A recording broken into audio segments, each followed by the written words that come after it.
think most of my videos come under the banner of how much control do we have.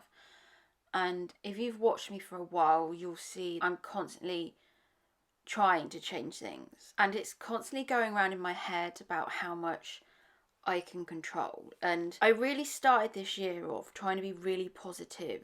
And I was packing a load of clothes, I was packing everything up, and I was really determined to move. And I really wanted to move so much. It's what I set my sights on doing. I was like, I'm gonna move. It just hasn't happened, and I get frustrated because I want to be someone that people look up to, and I want to be someone that inspires people. And I don't want to be in a victim mindset. I don't want to make videos saying, "Oh, I can't move," but there just simply aren't the properties available in the UK.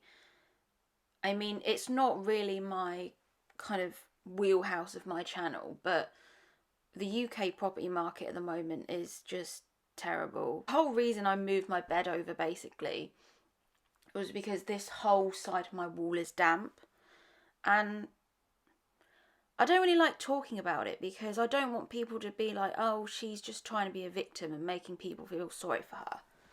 But that's just kind of the reality at the moment. And as I say, I'm actively trying to get out of this victim mindset. I'm like making videos.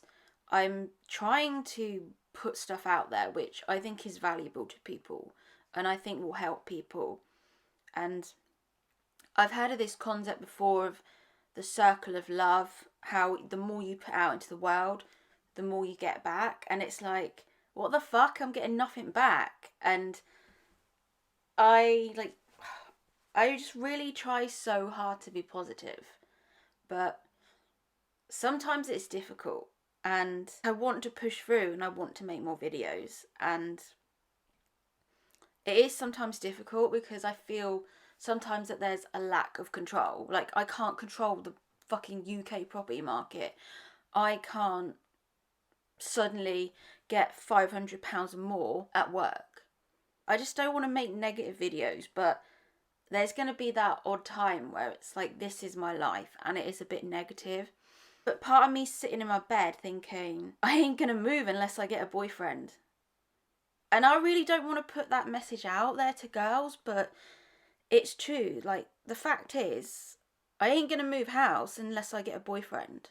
I've kind of come to terms now that my channel isn't going to blow up in the immediate future. And I've kind of made peace with that. And I'm like comfortable with that at the moment. So I was like, how can I make my life better in the meantime? Because I see so much about manifestation. And the honest answer is, if manifestation worked, I wouldn't be still here. I wouldn't still be in this room. If manifestation actually worked, I'd probably be in America. I'd be like a best-selling author. I'd be like traveling the world. Manifestation does not work, people.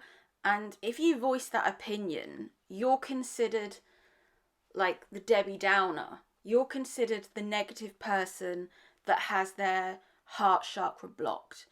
But it's not that at all. It's like, I've literally manifested, put in the work, put in over 100 videos, and I just wish people would stop living in the sky telling people to manifest, because the honest answer is there are no shortcuts in life. The honest answer is you have to work your butt off to get wherever you want in life. And even then, it's not guaranteed. And where I am now is I'm in an industry which I've been in since I was 22, my actual job that I do. It's very hard to apply for new jobs if you've only pretty much done one job your whole life. And I got really comfortable in that job because it was okay, but it wasn't bad enough that I would quit, if you see what I mean. There wasn't enough of an incentive for me to move on. So I'm kind of stuck. So there is a certain element of I can't control where I am. It's as if this is a bed that I've made, I've got to lie in it. So then I started YouTube, and as you say, everything you watch on YouTube, tells everyone that they can make it. The hard truth is that honestly, not everyone is going to make it. The hard truth is that some people aren't good enough. Some people aren't going to succeed. And no one wants to hear that. No one wants to hear the truth. I don't want to get into a victim mindset. I can sometimes slip into a victim mindset, and I really don't mean to. But sometimes you just sit around like all the crap and you think, why? Why can I not just be the one person where I get to where I want to be? Then I deleted Hinge as well, and it's got me thinking about that as well. And have I actually got to the stage where I should just stop looking? And I've kind of got to that place now because ironically I'm in a really good place. I've haven't been this thin in ages, and I've healed, I've done a lot of work, and the only bit now is the little cherry on top is finding someone. And if you're lucky, doing what you love, which seems to be for 10% of people generally get to do what they love every day, and it feels like the other 90% just do a job to survive. I've always wanted more than that. I've always wanted to be the 10% person. The person that's doing what they love. I've always wanted to be that person. Sometimes just things are completely out of your control, and it's the whole love question is out of my control. I've tried all the dating apps. I've tried everything, and the only thing I can think now is just maybe I just have to sit back and just let someone come to me. I just have to just sit back now and think it's up to a man if they want me or not. If not, then I'm just going to do my own thing now. I even regret saying that I want to move because I'm still here and it looks shit. It looks like I can't follow through on my actions. Sometimes when I go off into my philosophical brain, I think, is there room in society for everyone to do what they love? If we had that, then we'd have no one emptying the rubbish bins. We'd have no one doing the jobs that are necessary but no one wants to do. Is it right that we tell children that they can be anything they want to be? Or should we be more realistic and tell children, yeah, you can have dreams, but sometimes they won't work out? And that's what annoys me about podcasts. I'll see some people that are genuinely talented, and I'll see some people that can't even string a fucking sentence together, and they've got hundreds of thousands of subscribers, and they can't even talk without a constant jump cut, because their ideas are incoherent. Yeah, I'm a bitch. I don't care. Angels and demons. You don't get someone that is 100% good. Everyone has a little dark side to them, a little part of the dark side. And that sometimes comes out of me when I see people doing really well and they're not talented and they're not good.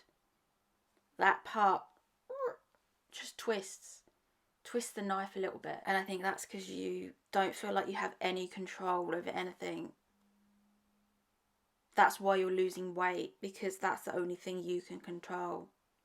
That's why it's always been weight for you, because you know that weight is the only thing that you can control. I couldn't move, I couldn't find a boyfriend, I couldn't do what I loved as a podcaster, so everything was just fixated on becoming thin. So in terms of a life update, I've deleted Hinge.